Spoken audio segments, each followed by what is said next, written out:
Hey YouTube, it's Chuck. Welcome back. I haven't made an observation hive update in a little while, and here we are in the dearth of summer, August 5th here in Jacksonville, Florida, zone 9A. And there's not a whole lot of beekeeping that beekeepers do in the middle of the summer. But I think it's also a very good time to know what the bees are up to and where they are in their life cycle of the season. So I figured I'd bring you in here and just show you. And I found some interesting things I want to talk about today. And first and foremost, just so we can see, there's her queen. Love seeing the queen when you're looking at the observation hive. She still has the mark that we put on her back earlier in the spring after this hive swarmed. If you hadn't seen those videos, I've got an entire series of observation hive videos. I keep them in a playlist, but if you just search observation hive on my channel, you'll find them no problem. But this is the little lady that's done all of this work, and isn't it fascinating to watch? A couple things I'm going to talk about. You see these dotted lines I put up here? These are lines I put when I see where the honey is capped and uncapped. So since last time I was in here, they have capped and filled this honey, and in the middle of these circles here. And you see here, I've got these marks here because there's honey up in these corners like the brood frames love to have. And you can see down here on the other side of my oxalic acid Varroa mite strip, which I've got a video if you want to learn how to make those. These are amazing for Varroa mites. They've got all this capped on the other side. It's sort of acting like a boundary for brood, which isn't optimal, but I also like watching it in the observation hive. So she is actually over here moving her around, but look at those ladies taking care of her. All of her sisters are feeding her, preening her, taking care of her, and I don't see any brood up here. So she is just being contained, fed, and taken care of for the winter. But let's take a look at this beetle trap up here, because there's a little bit to watch. If you notice how the bees have propolised up the edges of this beetle case up to here, but there's an opening here and here. Do you see all of these beetles that they've got corralled in here? A lot of people think, and this is debatable, I'm not going to say I know what's exactly going on, that the beetles have learned how to make the bees feed them by tickling on their antennae, and the bees will actually feed them. And that is what's going on here. These guard bees are keeping those bees in there, or those beetles in there, and the beetles are getting fed. But I think if you look at what's going on here, there's also something else happening. The bees are containing where the beetles are, and eventually they will be in a jail that has no escape unless me, the beekeeper, breaks that jail.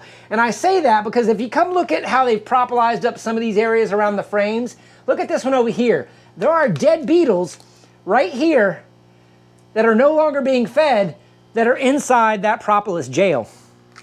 So not only are they feeding the bees, but they're also feeding the bees, corralling them while it takes time to build a jail in them for them that they will never escape from. Same thing up here. See, this is completely propolised and there's dead beetles in there. Same thing up here, propolised, dead beetles. So that is actually what they're doing here. And if you look, there's plenty of beetles in my beetle trap that are dead, but there's 15, 20 beetles right here that they are actively corralling, feeding, but also slowly building a prison for them to die in. Interesting to watch, because as we as beekeepers open up our regular hives and move our frames, guess what? We crack all of these open. And if there are live beetles in there, that's when they scatter and you see them scatter. Interesting observation. I thought I would just talk about it a little bit. But it's great to also recognize that here in the dearth, this healthy hive is still continuing to add honey. That means that there is enough sugar or nectar out there, and I am not actively feeding this hive. So I do have an open feeder out in the front yard. They may be getting some sugar from there, but they're also able to accumulate enough honey to continue to cap for the winter season. And they have got a lot of honey in here that I think they're going to do just fine. This box is getting very, very heavy.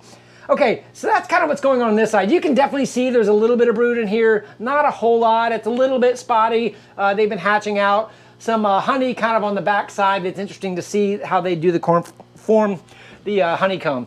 Now let's take a look at this side. If you notice, this is that fresh white wax from the springtime.